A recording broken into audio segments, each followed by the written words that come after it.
Good evening and welcome back to Sports Talk ATL. I am Chase Earl, joined by Alex. Lord, the storylines of the first week of training camp, that's going to be the subject of our show today. Starting off with the most exciting one, which is James Pearce Jr. We talked yesterday about the scuffles that he had in practice and so on.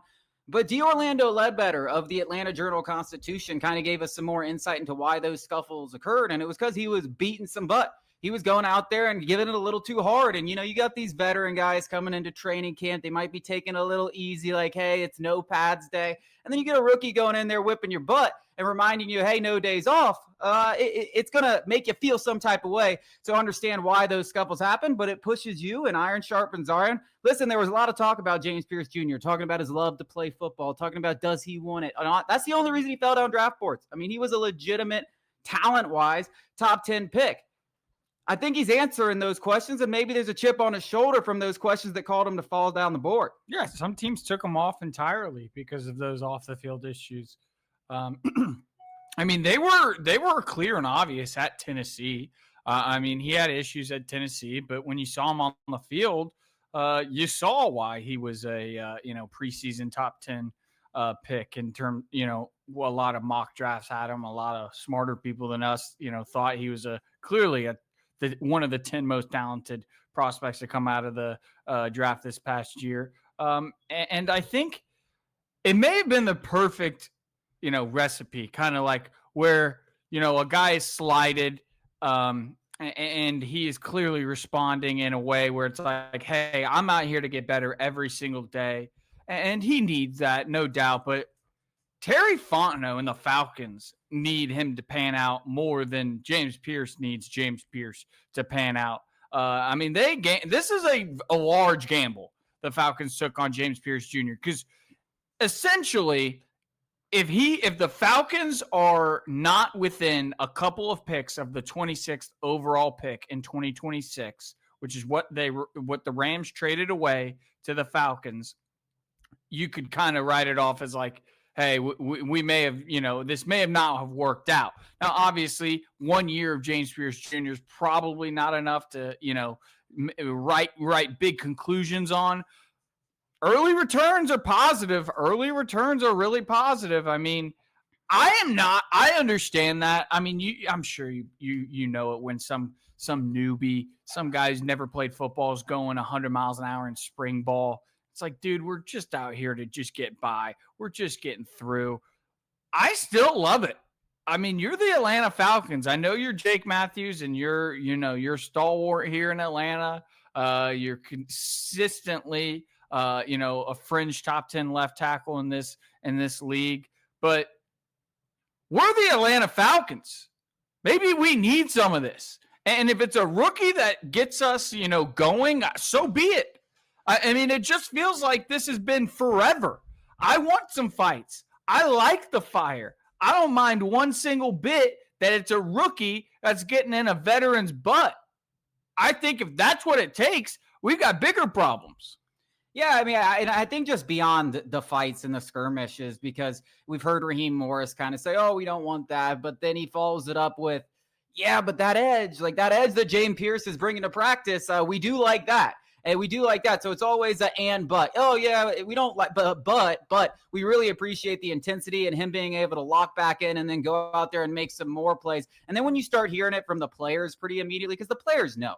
Like, guys know when rookies come in and if they're an ounce ready. Like, everyone probably knew Michael Penix in his first day of practice. Yeah, Kirk Cousins is significantly better. He's going to be the starting quarterback of this team. And then like I guarantee you when Jalen Mayfield walked out there, they knew within 3 snaps that Jalen Mayfield. You hear all the time on Hard Knocks or guys talk, they go, what is they gave this guy, $5 million signing bonus. Like, they know, like this guy's a bum. The players absolutely know pretty soon. It doesn't take very long for them to figure out. And when you hear the players immediately kind of respond to not just the fights and the skirmishes, but like, hey, that guy's got it. That guy's got a twitch that, the best players in this league have. Now, it's going to take some time for him to develop, and it's a very hard position to learn. But athletically, that was what James Pearce had zero questions about. The guy is a freak of nature. And when you add that intensity to it, because I think the picture Falcons fans got painted, and it's because of the draft, and this happens every draft. Someone gets painted in the limelight. It calls him to fall. He never should have fell, and he turns out to be a star. Maybe James Pearce is that guy.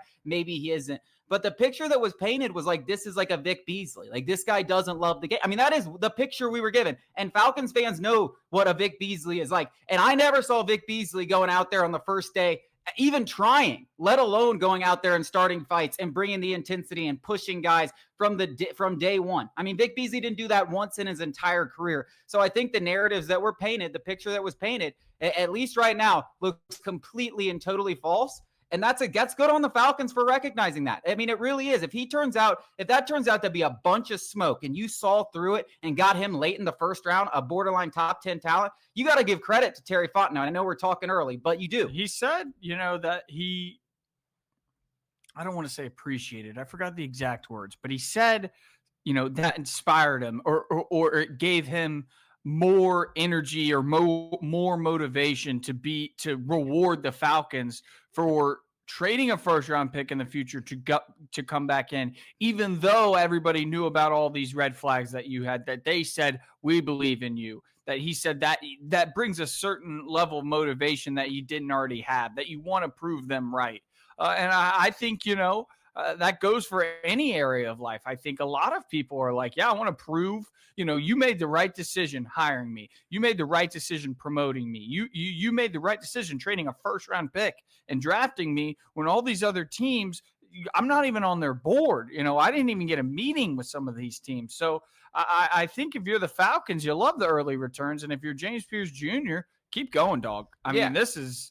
You love to see it. Terry Fontenot and Raheem Morris and whoever was in that room deciding to pull the trigger on that decision. I mean, they're doing it with their jobs. I mean, that's their jobs on the line. Yeah. We know that. And in a way that allows them to be a little bit more aggressive because, hey, they won't be here in 2026 to waste that first round pick. But they also said, hey, you're the guy that we think can fix the single most glaring issue on this team alongside Jalen Walker and potentially save our jobs. And for Terry Fontenot, who knows if he would ever have an opportunity to be a GM in this league. It's not something GMs isn't like, oh, we failed, we're going to go somewhere else and we're going to succeed. It's not like coaches where Raheem Morris might have 3 or 4 opportunities. When you fail as a general manager, a lot of times that is it. So he basically put his career on you, and I think that says a lot, and it's good to see James Pearce Jr. responding. I don't think anybody who criticizes the move to trade a first-round pick for James Pearce Jr. like the Falcons did would suddenly go, oh, it's an amazing move.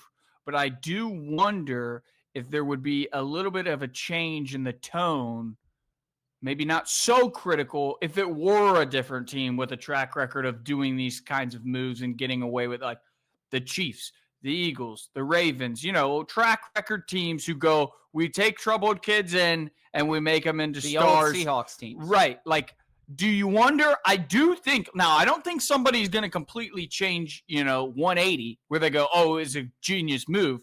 But I do think the tone and the conversation around the Falcons, anything we touch, we've got the black touch almost, where it's like in the limelight, in the sight of like national pundits, it's like, "Oh, the Falcons did it. That's stupid."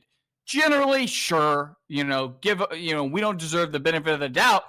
But it might go on the other side of the thing where it's like if the Chiefs, Eagles, Ravens, the quintessential teams who are always, making the right move, so to speak, had done this, I think the tone would be much different. There is zero doubt that if the Eagles went out there and did this move, Howie Roseman did this move, which in a lot of ways, this is a Howie Roseman type move, taking a chance on the troubled kid that fell down the draft board that has the talent. He thinks his culture can fix him, and time again, he's been proven correct. There's zero doubt if the Eagles made this move, the conversation would have been like, the Eagles got another star pass rusher. He's going to immediately come in and contribute. They did it again. Howie Roseman, executive of the year. It's absolutely like, and that's just the way the league is. That's the way all leagues are. I mean, you can go back to to the Braves. I mean, Alex Anthopoulos was making all these moves. He was heralded as a genius, a god, seeing into the future. He's doing something nobody else has done. And then 2 or 3 years later, we realized, oh, well, this was kind of stupid. There's a reason no one else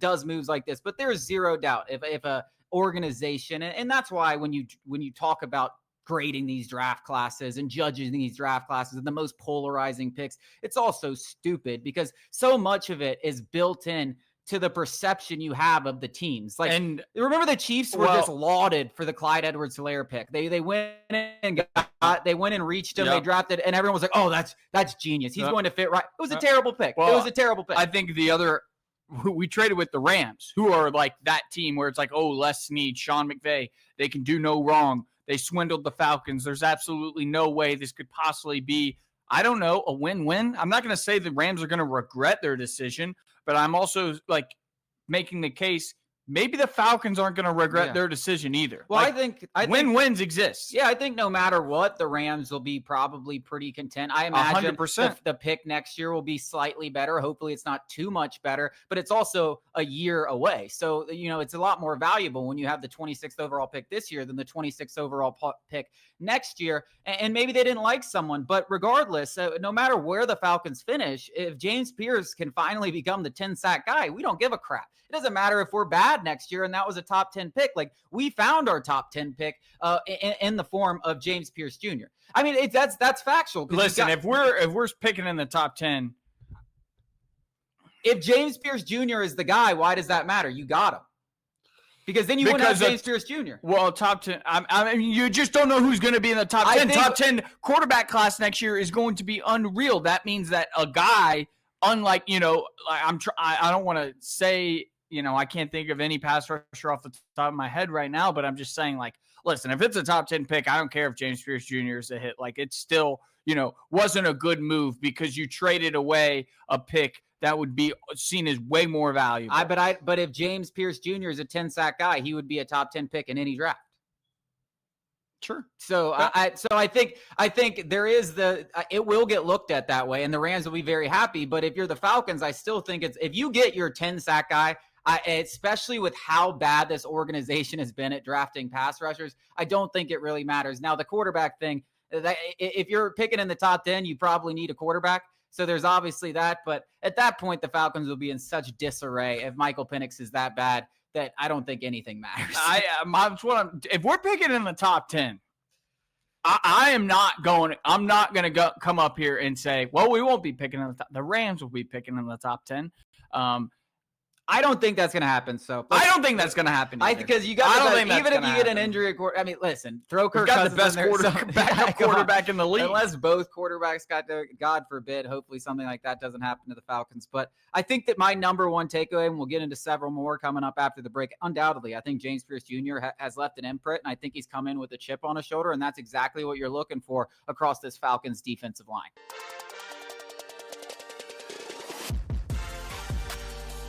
The Atlanta Falcons have a legitimate kicker competition, and this isn't just because Younghoe Koo struggled. Well, it is because of that in a way, but also because this Lenny Krieg guy, he's got some talent. I mean, we're talking about a 22-year-old former soccer player that went to the combine as part of the NFL's program from overseas, and he goes out there and he goes 14 for 14, making every kick, including 55-yard field goals, and then in the first day of practice, he goes and makes every kick, including a 56-yarder. And from all reports, 56 is like nothing. I mean, it's just like your typical kicker is like, hey, I got 60 in the bag if you need it, like Younghoe Koo used to be. And Koo's out there. He's having a good time, but he has missed a couple of kicks. To this point, Krieg hasn't missed a kick. And I think you've got a potential kicker, maybe not just today, but the future in him. And this is a legitimate competition that could go down to the wire. Yeah, I mean, it's one of those things, though, that like, kicking is not something that can be found out in training camp and not even preseason. Like, it's one of those things where it's like, you won't know you got a guy until you're in week 3 or week 1. We can just go. I imagine that Bucs game is going to be a very close game, and you've got, 60,000 eyeballs staring at you, first win of the season. Everybody's relying on you, and you've got to make a 49-yard field goal to win the game. Yep.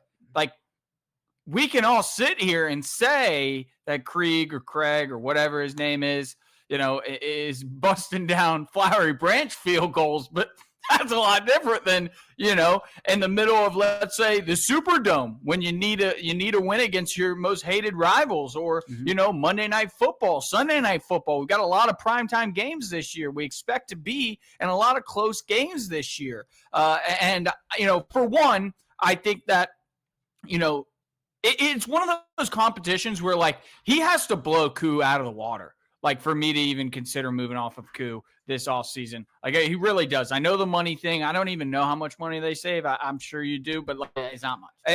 It's not worth, like you don't. If it's even marginal, you go with the guy who's been there, who's done that, who dealt with the injury. About that. Maybe there was something to do with the yips or his strategy of kick. It's way different in the heat of battle with bullets flying than in training camp. So I saw a lot of Falcons fans going like, "Oh, we got our next guy," and he might be. I'm not saying he isn't, but, like, hold your horses. He has got to blow Koo out of the water in training camp. If I'm making the decision, that's the safe way of thinking. There's no doubt about that. I'm a little tired of the Falcons going safe. Stash him on the practice squad. Yeah, I don't know if someone listen, there are some teams out there with some bad kickers. A kicker injury will flare up. They will probably, I don't know. It depends what you feel about the odds of you keeping him there. I definitely think, I think you have to go with what you see. And to me, I know it's not the pressure of Sunday Night Football or a real football game, but there is a competition here. And when they go out, I think the training camp stuff means absolutely nothing. I'll agree with you there.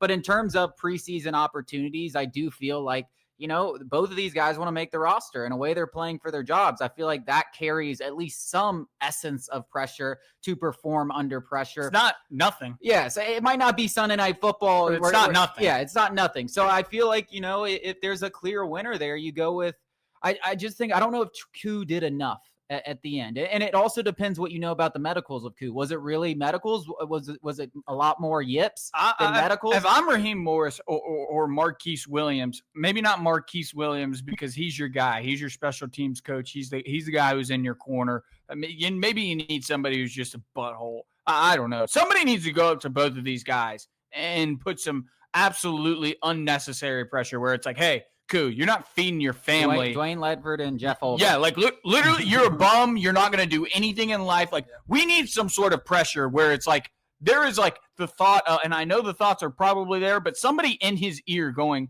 "You're not going to make this kick, and then you're not going to have a paycheck in the fall." Like something, because something needs to recreate more pressure, because that's when you've got a guy. I mean, the Vinatieri's, the Gostkowskis of the world, like. I mean, you can go find any bum in Europe who can kick with nobody rushing the passer a 70-yard field goal. But it takes, the added pressure, being able to get the kick up and over that line of scrimmage and all of those 7-foot behemoths with their hands in the air. So, I mean, it's hard to, recreate a situation. I mean, that's an interesting, thought practice if you're, a football fan to, if you can recreate some sort of pressure environment to help, because like other positions are much different. You can kind of figure out which guard you're going to start by the one who's clearing out the 330-pound defensive tackle, whereas kicker, it's not that easy. Like, yeah, go line up and kick 10 field goals, but it's like, I guess that's, enough. Well, I imagine that there is a lot of that going on. I mean, if there's not a lot of that going on, because you shouldn't have been the first person to come up with something like that, I definitely think I have to think that is a nonstop thing in any kind of kicking competition. I mean, squirting water. Yeah, there's got to be something. I mean, like, listen, if you go back to, and then this is obviously a different sport, but when you talk about sports with the most pressure, you're talking about a sport like golf where you can be the most in your head, just like a kicker. I would say a kicker in golf, because they're so similar, so systematic, and you just have to stick and trust your form and everything like that. and you go back to why Tiger was so great, and you think back to the stories that he talks about of Earl Woods talking about he would constantly do stuff to Tiger growing up while he was putting to just get him off his game, to try to hire me. I could come up with some sick and twisted ways to get in their heads. Stuff about their families. Yeah, that's what I could get in their heads. This is not hard. I do imagine that stuff's going to be happening, and I think this is just something that's going to come down to the wire. And I'm very interested to see Creed kick in a game because I've seen the huge leg. Everyone's seen it in training camp. It's ooh and ahs, but you're right. Until you get into a game formation and there's some pressure on the line, we're not going to really know how that thing pans out. And one more thing. I mean, Koo is not unfamiliar with losing it and then refinding it. I mean, years ago, he's been down this road. Mm-hmm. He has been lower than low, out of a job, and then refound it and became one of the highest paid kickers in the league at the time when the Falcons he's been. So, there is something that he's been here, done that, maybe he can prove to himself like, hey, I've been here. It's time to shape back up. Absolutely. Absolutely. I mean, this guy. Because this is a position we're going to win and lose games on. We saw it last year. We missed out on the playoffs because Koo had that game against the Saints. I know everyone talks about Kirk Cousins because that was the start of his downfall, but Koo missed 3 kicks. Who was the bum that we even trotted out after that? And Riley Patterson. Good Lord, couldn't kick a 40-yard field goal. And then Koo lost us the Chargers game. And I know Kirk Cousins lost us the Chargers game, but if Koo makes a couple of his field goals and we feel confident with him making field goals because he was dealing with an injury, we win that Chargers game. We probably win the Commanders game. Like, we lost the season just as much as the quarterback. We would have been in the playoffs with the kick game. And that's why this is such an intriguing conversation, because out of all the position battles, they might not cost us a single game. This one will cost us 3 or 4. So it's arguably the most important to get right.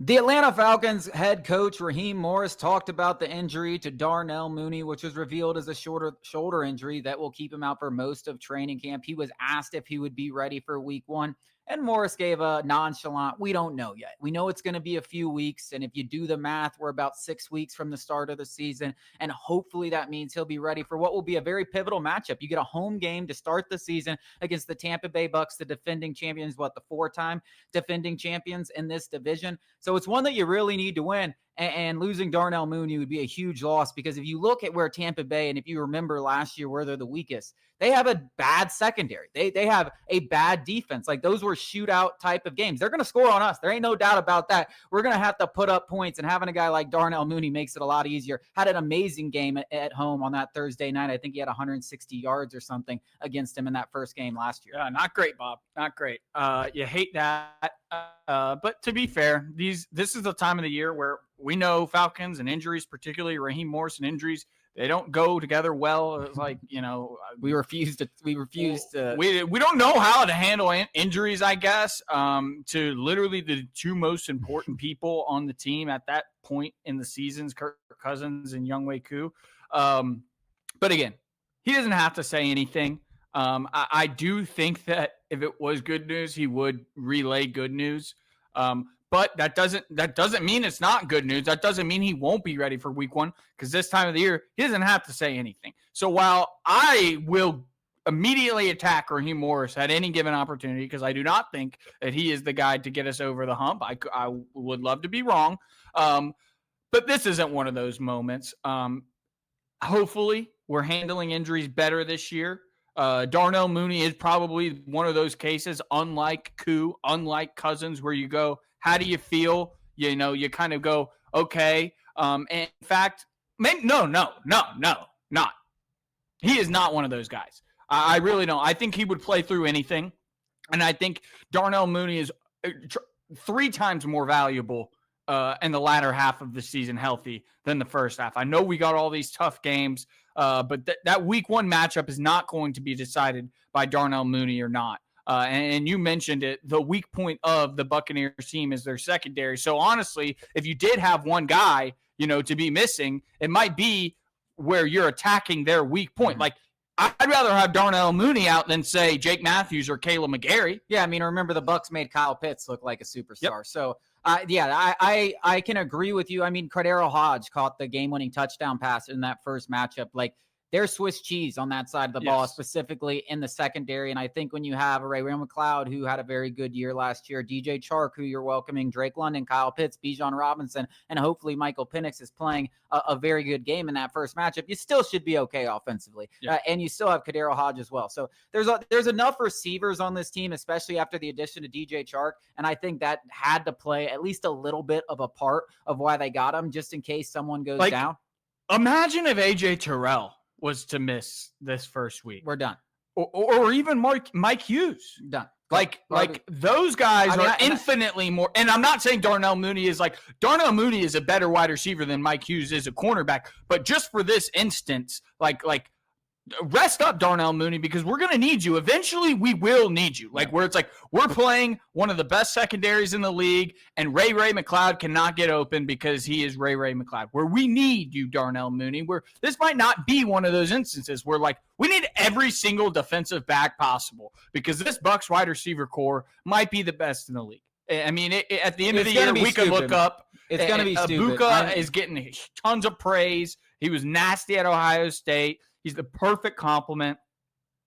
If I'm one of those guys, I'm just saying maybe protect him from himself because he's one of those guys. I said it yesterday or 2 days ago. He plays above the rim. Yeah. That guy's going to go get a ball and land on that shoulder again. And if you lose him for the year, oof. As big as that game is, too, even if it's not the whole season. It's week one. It is week one. And yes, the division record matters. And yes, it's a home game against the team that you're probably going to be competing with for the championship or the division championship at the end of the year. But it's still one game. You got 17 weeks left to go. And Darnell Mooney was so critical to this Falcons offense. And especially with the first-year starter, you want as many weapons out there that can get open as possible. And he's been great at that. I think you got to protect him. But hopefully it's not even an issue. 2 weeks before the season, we're talking about Mooney being 100% cleared and he's back on the practice field.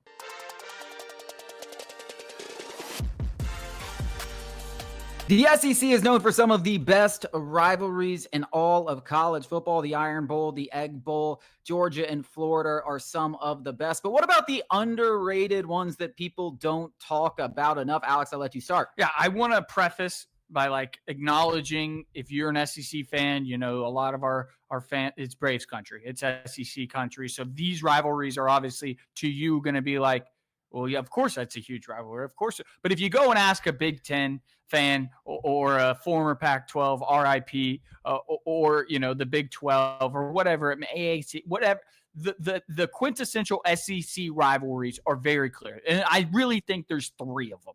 I think it's the Egg Bowl, the Iron Bowl, and the world's largest cocktail party. I think that's what most people outside of SEC country would say is the biggest rivalries in the SEC. And, as an LSU fan, I can tell you we hate Bama, but, it's like Bama, we're a fly on Bama's shoulder for my entire life. I mean, we just can't beat them. Florida is a little bit different because this rivalry has gone back and forth. Even in recent years, this rivalry has gone back and forth. Think back to the Shoegate. I mean, we won that kicking a field goal in the fog. I didn't even see the field goal go in. Kept Florida out of any potential college football playoff. And that was a really good Florida team. Kyle Pitts, they had and low-key, nobody knows this, but if you go back and look at the schedules last year, Florida beating LSU in that late-season matchup, it didn't look like it was possible, but LSU would have been in the SEC championship had they won that game. And you just ask those fan bases and the players, past and current, they hate each other. This is one of those rivalries where it's and nobody really thinks of Missouri as this threatening place. Gainesville and Baton Rouge are two of the most threatening places to play a college football game. And I've never been on the other side of an LSU Tiger football game. I've always been on the good guy side. But I can tell you from experience, I've been in the swamp. It's deadly. Mm-hmm. And it feels like you're on the field, which is not, it's very unique to Florida where the players are you can feel the bourbon on your back, where it's the Florida fans are right on your neck. It's just, a different place. It's a different rivalry that a lot of people probably don't realize outside of the conference. I think we forgot to mention one of the bigger ones, one of the biggest ones, but because they're new, Texas and Oklahoma. You're right. That's obviously one of the biggest ones. I still would have been like, no, that's a Big 12. Yeah. Tennessee and Alabama is a great one. If you go look and listen to Nick Saban and talk about who he wanted to beat the most, and he beat up the hell out of them, but it wasn't always Auburn. He talked a ton about Tennessee, and Tennessee obviously now finally getting some wins. That's a massive, massive rivalry. I think Georgia and Auburn is unbelievable. They're not very far away from each other. They played in a ton of big games. They've upset each other in big games. They've gone back and forth, home and away. Some of the most bullcrap wins. I used to be a Georgia fan. Oh my God, some of those losses. I think some kind of sneaky ones like that could develop in the future with those new teams coming in. If LSU keeps playing Oklahoma at the end of the year on Thanksgiving weekend, I'm telling you, as Oklahoma builds up their program and LSU continues to get better, hopefully under Brian Kelly, that could be a wild, wild rivalry that has college playoff implications. LSU Texas could be one. Arkansas hates Texas. That's a hated rivalry that not a lot of people talk about. Arkansas is kind of in the mix for a lot of weird rivalries that not a lot of people talk about. A&M LSU, especially with the way A&M's played. That used to be a Thanksgiving Day game. I mean, there's just so many underrated ones. From a Georgia fan, South Carolina, just hell to go in there every single time. And it's not always mutual, but South Carolina hates Georgia more than anyone. And when you got that kind of hatred, even if it's one-sided hatred, it still makes for a fiery rivalry. Yeah, LSU Ole Miss is one of the oldest rivalries in the sport. You can go back to Billy Cannon beating Ole Miss. There's a lot of history in that rivalry, and recently it's been much better because Ole Miss has just improved so much under Lane Kiffin.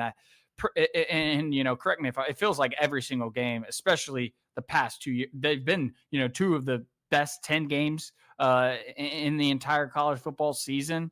I think I don't want to stretch it too much, but I feel like. And this might be a weird. Kentucky's got Georgia's number. Maybe it's not a rivalry, but like every time Georgia goes into Lexington, Florida had a lot of trouble winning up there. It's like whatever Lexington's got in those mountains, whatever the hell they got. I mean, it's funky, and everybody hates going there and playing. Missouri and Arkansas, always an early Thanksgiving game that's got some tang. I'd like to see A&M and Texas. If A&M could maybe win this year, or A&M Texas, I think is one. Yeah, I think that's it. It's gonna start churning up a little now that they're both in the SEC, but those teams definitely hate each other in state. I think if you want to go a little out of conference and not necessarily your Florida and Florida State and Miami, because I think those are very big rivalries that everyone knows. Georgia and Clemson back in the day had a great rivalry. They won back-to-back national championships in 1980 and 1981, and they played every single year to start the season. I wish they would start that back up. We did get it last year. Alex, I'm interested to see, because we're expanding the playoff, right? And right now it's at 12, and there's already talk about 16, and who knows when they'll ever stop. I don't know if they'll ever stop. Once you start, it's just like, let's just make as many games. Let's play 47 games and kill all the kids. They're getting paid now. They can't talk about labor laws or something like that. I don't know when it's going to stop, but I'm interested to see what kind of rivalries develop between Big Ten and SEC's teams, because there's been talks about having like a big team. Georgia and Ohio State's already there. A Big Ten and SEC tournament. There have been talks about playing like a top team against top team and just like having that kind of thing, especially if things kind of evolve. And then you're going to have these teams like, maybe Ohio State and Texas, where they play this year. They played in the college football playoff, and maybe they play again in the college football playoff. Now they played 3 times in 2 years. So I think that will start to develop some big rivalries for some of these big teams. So I think that's an interesting aspect of the expansion. I mean, Georgia and Ohio State are already there. I mean, good Lord, it feels like every time I scroll on the timeline, I see something about, Ohio State having this and Georgia having that. And it really is just tribal warfare, where it's like, my tribe is better than your tribe. Like, we're North willing versus to South. Yes, literally it is North versus South. Good guys versus the bad guys. I'll let you figure that one out.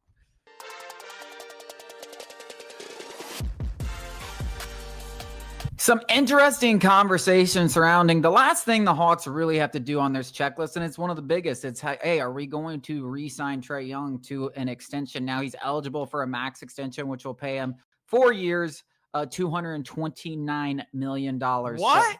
So, 4 years, $229 million, nearly $60 million a year. But, we talked about it on the show and I brought it up and you were kind of hesitant, but now that it hasn't happened immediately, you'd have to think if the Hawks were just going to offer the max, it would be like, all right, max, done, sign, seal, deliver. But we've heard Zach Lowe, we've heard some other NBA insiders, and now we hear Brian Windhorst say he doesn't think they're going to get the max, and he thinks not just because it's Trey Young, but he thinks the level of max contracts with us getting into the $70, $80 million it's not going to just be like everybody gets a max. If you're a top 25 player, there might only be 10 guys, because when you look in the era of the apron, you see a lot of guys aren't getting max contract or can't fit 3-4 of these contracts anymore. You can't do that. So you have to be a little smarter about who you hand these max contracts to. He does think there's a middle ground that Trey Young and the Hawks will be able to work out. Can they find it before the start of the season? That's what remains to be seen. Man, talk about Ansi Salah cooking. If he can get Trey Young on a below market deal, and I don't even know what Trey Young's value is, because in my mind, if you're the best player on a team, you get the max contract. That's the way it's been. Now, obviously, that's not the case for some teams. There's some teams that just have no actual superstars. We've been there. Right. Exactly. We know exactly what that's like. Like, our best player was, good Lord, it may have been Al Horford at that point in time. I don't know who it was. But the point I'm trying to make is, to cap off this kind of an offseason with locking in Trey Young at a below market deal would put the bow on the present, the cherry on the sundae, whatever, you want to say. It would be a perfect offseason because we are so flexible in the future to make whatever move we might make without sacrificing any of our present day value for future. I mean, it would be one of the quickest 180 turnarounds a team in the NBA has really ever experienced. From, the Spurs, but it's like, come on, it's the Spurs. They were always going to be gifted a Victor Wembanyama. They were always going to, it's San Antonio. Well, that's what I mean. I mean, I don't know. Popovich has got some deal with the devil. I don't know what it is, but like the Atlanta Hawks, nobody was like, they're going to turn it around. Like, nobody expects us to turn it around. And it's fair because we have had plenty of opportunities and have constantly balked at them or made the wrong move at the wrong time. And it feels like we're finally in a position where we've got the firepower to actually compete, but we are still in like a balanced state where we could make a move for a superstar if he so comes available. I mean, it's Yeah, I don't know exactly like what getting Trey Young like not on a max contract would allow the Hawks to do in the future, because what's the difference going to be? $5, maybe $10 million a year? Does that make it? How much of a difference? Well, just think about Luke Kennard cost $12 million. You get $10 million less. You get one Luke Kennard every single year on the bench. That's your ninth guy or your eighth guy. And that's a good point. That's definitely kind of what I was getting at. But how does that help you win a championship? Yeah. Maybe it does. Maybe it does. But you have to be that close. Because when you get in these sorts of things and those snowball effects happen around the league where guys start to take notice and they see Luke Kennard getting wide open looks from Trey Young. They see Kristaps wide open looks. Dyson Daniels is making everybody's life easier on the defensive end. Jalen Johnson is a force to be reckoned. People start to go, well, I'm worth $15 million, but I'll go take $10 million to play with Trey Young and the Hawks. There's no doubt about it. I think the biggest thing that I like to look at when I look at team building for any team is like, is it a good contract? Is he worth that contract? Is it a movable contract? You don't want these contracts on the book that are albatrosses that nobody's going to want. And I think if you get Trey Young to sign below the max, all of a sudden, if you figure out 2 to 3 years down the line, hey, maybe Trey isn't the guy, but we can swing Trey in this big deal and bring in another super. You want him to be a movable asset that, yes, if it doesn't work out a few years down the line, you don't want him to be an albatross. And I think that's the key, especially when you look at this Hawks roster that is still so young, that's best years might not be for 3, 4, 5 more years. You have that Pelicans pick, which could be a number 1 overall pick. Like, we could be 3, 4, 5 years down the line, and you want to move Trey Young for whatever reason because you get a star point guard. I mean, what if that's what I'm saying? Like, next year, it could be like, I don't know. I don't know who's going to be but there. But what right if it now. is? It's a star point guard. You're He's better than Trey Young. And he's a 6'5" point guard. And you want to be able to move him, right? Yep. Like, you just want to have movable contracts on the book. And so I think it just comes down to it being that simple. Like, you want him to be a movable contract because you never know where this team's going to be in the future. And I think so many teams get locked into these things and they can't move these guys and they're screwed. They're absolutely screwed. I said a few months ago, maybe, that I would eat a shoe if Trey Young didn't sign. I think I said that. You might have a shoe. I will literally take a bite out of my shoe today or whenever he signs. Shoe for dinner. That episode is coming up near you soon. We got one more segment coming up after the break.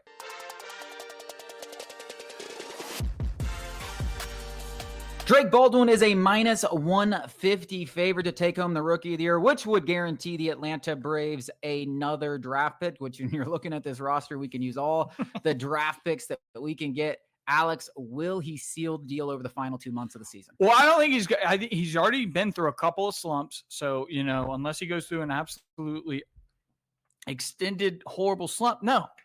And no offense to Jacob Mizorowski. I'm sorry if I miss Mizorowski. Like, dude, you can't pitch half a season while the other guy is playing every single game, a regular position player. I do not care. I think it's so bogus when people are saying, oh, he's so talented. Well, they literally did this to Spencer Strider and gave it to Michael Harris for the exact reason. So, and I know they're on the same team, so we weren't arguing about it. But if they were to turn around and give Mizorowski, because he throws at 102, probably won't have better numbers. He definitely won't have as good of numbers. He won't have close as good of numbers as Spencer Strider, while Drake Baldwin has maybe even better numbers than Michael Harris. What are we doing here? The voters just aren't paying attention. They're in love with, whatever looks cool and whoever sounds better.